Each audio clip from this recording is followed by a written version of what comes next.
Lion King's visual inventiveness is its own reason for being.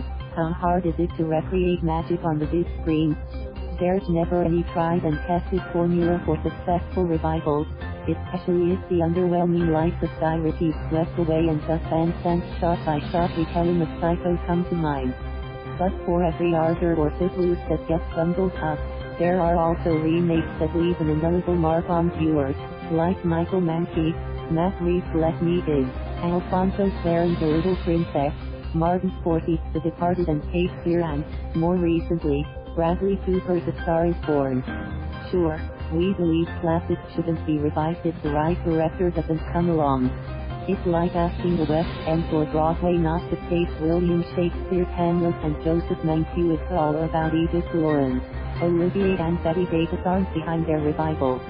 In the case of OPM, will the music scene be livelier suing Moon Mulan at Kapiling Pa, Pangako Sa, Yo and the Oppo's enduring hits can be revived by the likes of Regine Velasquez, Sharon Cuneta and our Jenna Freaking Band.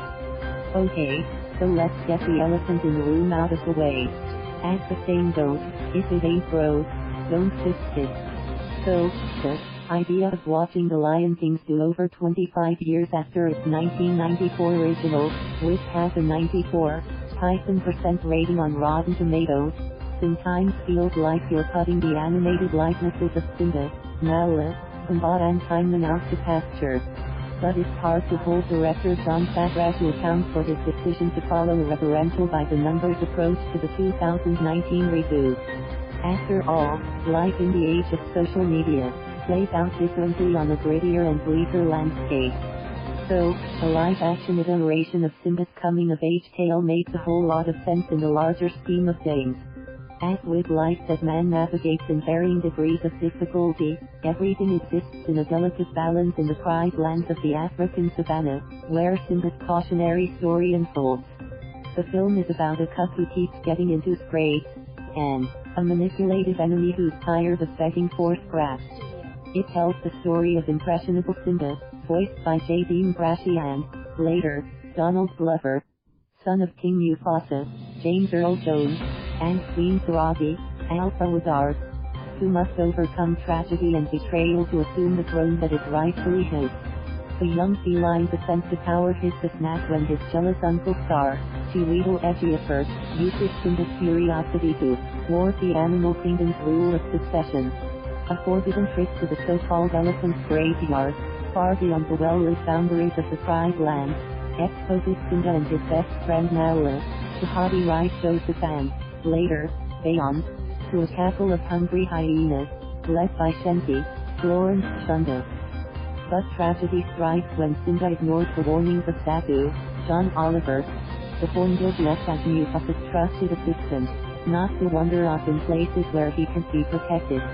To find his beastly allure, Simba follows Scar to a narrow gorge, and ends up putting his father's life at risk in a wildebeest stampede orchestrated by Scar and Shensi's cohorts. In an attempt to atone for his guilt, the physically and emotionally exhausted cub runs away and, soon after, meets Timon, Billy Eichner, a meerkat, and Pumbaa, Seth Rogen, a warthog, who saves the young lion from a wave of ravenous vultures. Can Simba escape his destiny? When he crosses paths with Nala again, the guilt-stricken lion, now all grown up and 400 pounds heavier, must face his fears to save not just his mother, but also the future of the people his beloved father swore to protect. Will Pride Rock's mysterious shaman Rafiki, John K. Knight, a long-tailed mandrill, be able to convince Simba that he is his father's worthy son, and must therefore take his place in the circle of life? The Lion King's visual inventiveness is its own reason for being, which makes this delectable revival an easy fit for a new generation of viewers. It doesn't hurt that its voice cast turned in spot-on characterizations that deliciously distinguish themselves from their 1994 counterparts. True, the initial effect is more tactile than emotional, but the feels are just the same when viewer empathy to Simba's uphill struggle for redemption begins to kick in. Beyoncé's Spirit sounds like a companion piece to Circle of Life, and plays well alongside the musical's other popular show tunes, like I Just Can't Wait to Be King, Hakuna Matata, He Lives in You, It's never too late, and can you feel the love tonight? Did the Lion King's 1994 version need to be revived? Not necessarily, but that doesn't make Disney's equally sumptuous live-action remake any less viewable. After all, its lovable feline's cautionary tale, no pun intended, needs to be told and riddled. Thank you for watching. Please subscribe.